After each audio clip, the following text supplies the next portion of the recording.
Hindi lang pala minsan nangyari na yung supposedly ay mga judge or mga head ng investigation team or grupo ay nagbigay na ng kanilang mga opinyon at gumawa na ng mga hakbang na hindi naaangkop.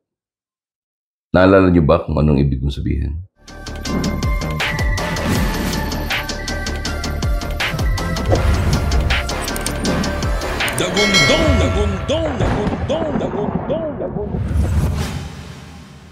Magandang araw pong muli sa inyong lahat, mga kaibigan. Kumusta po kayo? Muli nagpupugay po ang inyong lingkod, Ron Ramos po, and join me until at the end of this episode sapagkat, nako, mabibisto na talaga. Unti-unti na nating mabibisto ang sitwasyon, kung anong ginagawa nito mga tao nito in relation doon sa pag-usig sa mga kalaban nila. Yung kalaban nila, at hindi kalaban ng taong bayan. Particularly ay mga taong gusto nilang ibagsak, at mga taong gusto nilang protektahan.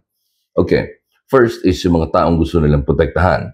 If you would remember, ay na-feature natin dito sa ating programa kamakailan lang itong interview with Ping Lacson sa ating kasamahan sa Billionaire News Channel, si Miss Pinky Webb, kung saan ay tinanong siya, sino ba talaga dito sa mga ito ang mas credible na maging state witness. Nagbigay ng opinion itong si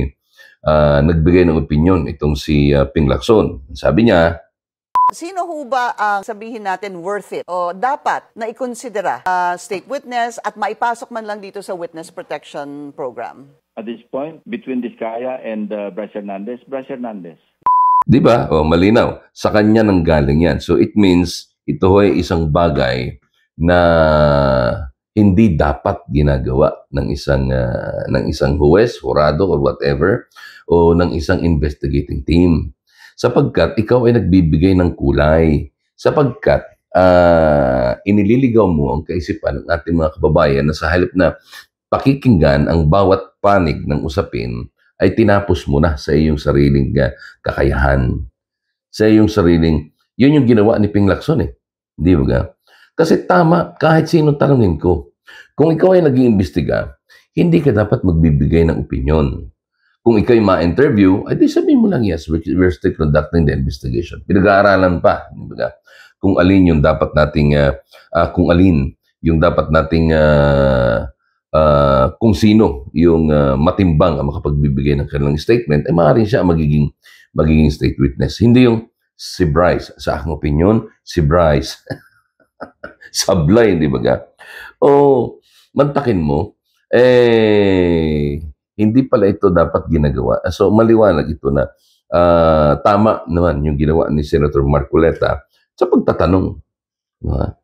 At tama din. Kaya lumalabas na ang mga ginagawa nitong si Ping Lacson ay pawang mga scripted at merong pattern para nang sa ganun ay maimpluwensyahan yung investigasyon at ang paniniwala ng ating mga kababayan. But unfortunately, hindi na ho ganun Hindi ho ganun kadali nang maniwala ang ating mga kababayan. Matagal ng beses tayong niloloko. At dahil nga sa social media, at least unti-unting natututo ang ating mga kababayan in relation doon sa mga ganitong sitwasyon. Hindi ba ga? Ikalawa, ay meron din ganitong sistema pala para doon sa mga taong gusto naman ng ibagsak.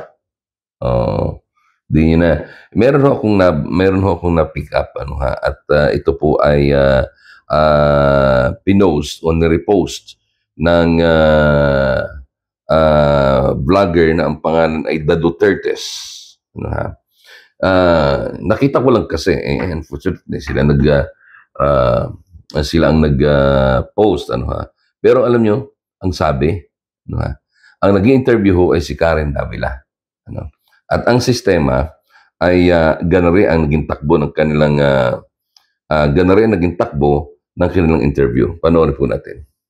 Did you and Representative Dan Fernandez instruct Police Colonel Hector Grijaldo to confirm the reward system in Davao, in effect asking him to lie? There is no truth to the accusations. What is Yes. your business speaking to a resource person? He was actually a classmate of Colonel Garma. And Colonel Garma asked us if we can talk to Colonel Grijaldo because he has something to say. Okay, we talked to him. But what you did was wrong. That immediately put color and bias into the resource persons. We were talking to him in response to what Colonel Garma said. No, but in the end, he was going to speak in the Quadcom. They are under oath in the Quadcom, Yes, correct? that's true. Yes. Yes, so why would you But speak we never. No, the point is this, Representative Abante. Yes, yes, Do you, in the lower house, do you all speak to your resource persons before they attend the hearing? Not necessarily,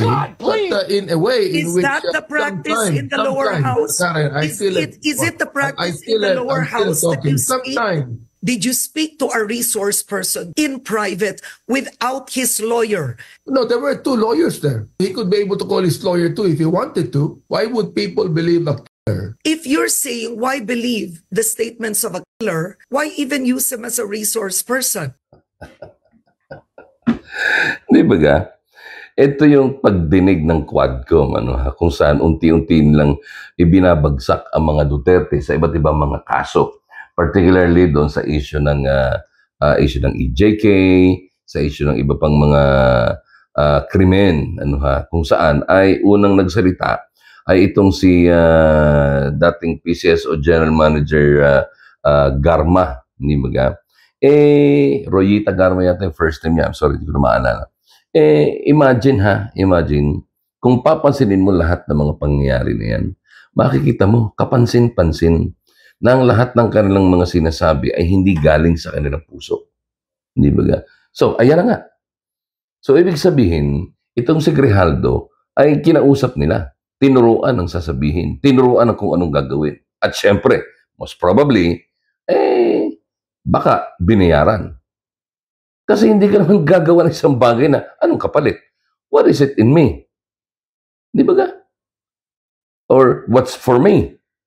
Kayo lang makikinabang, ako hindi. Teka muna, hindi ubra yan. Tapos, kinausap ng walang abogado. May dalawa daw abogado. Abogado nino? Abogado ng Quadcom? Abogado ng Huadcom? Hindi ba ga? Dapat abogado ng tao. Di ba? Dapat pinapunta nila doon kasama ang abogado at hindi siya pwede magsalita ng basta-basta. Ikalawa, private meeting with two lawyers from the Quadcom side. Ano ginagawa ng mga lawyers doon? Tinuturuan siya ng gagawin at ini-explain sa kanila ang legality nung kanyang gagawin. So sa madaling sabi, talagang lahat ng mga witnesses ng Quadcom na pinresenta ng Quadcom ay puro mga scripted. Pinag-aralan. Saka si Garma, alam mo sa totoo lang, nung mapanood ko si Garma na nagsasalita na, she can't hold back the tears. Hindi niya mapigil, hindi maiyak. And the way I look at it, sorry, hindi po ako eksperto, pero bibihira ako sumablay. Hindi ko ginagamit yan dahil, una, hindi naman talaga ako expert in and pero sa mga nangyayari, bihira ako sumablay sa ganyan eh. Kitang-kita or damang-dama ko at nakikita ko sa mukha nitong si Garma na yung kanyang mga sinasabi isa pilitan. Na siya ay napilitang magsaysay ng mga bagay na hindi niya kagustuhan. Especially nang lumabas ang issue o punto na nagkaroon ng relasyon si PRRD at saka si Garma. Na imagine, yung puso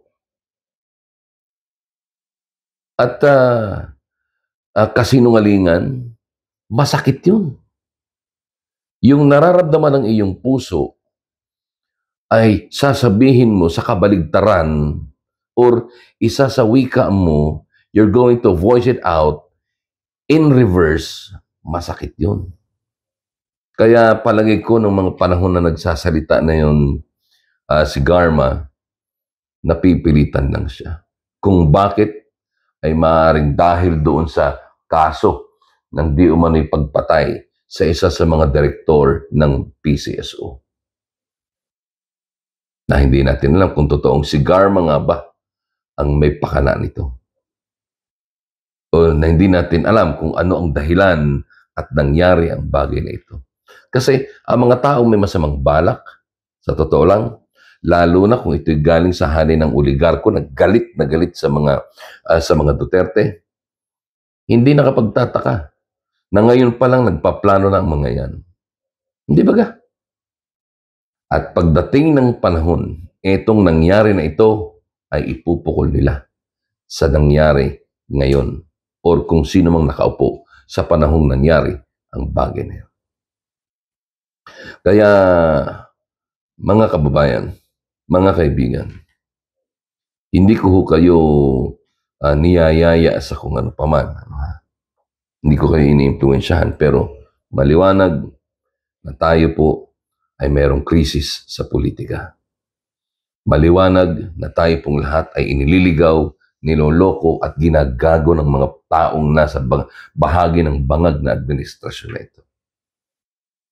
Kaya naman, palagay ko ay ating higpitan pa. Gawin pa nating mas malalim ang ating panalangin at pananampalataya na isang araw sa ating paggising ay tayo'y nasa isang totoong ligasiya na ng pag-unlad at pagkawala sa kahirapan na siyang nais naman ng mga mayayamang oligarko para kontrolin ang gobyerno at ang pamahalaan at ang taong bayan. Guys, unti-unti nang lumalabas ang katotohanan. Although alam ko nararamdaman nyo na ito. But still, kailangan pa rin nating maging mapagmasid, mapagmatsyag, at patuloy na manggigising sa mga nagtutulog-tulugan gamit ang ingay ng dagundong. Maraming salamat po sa inyo lahat.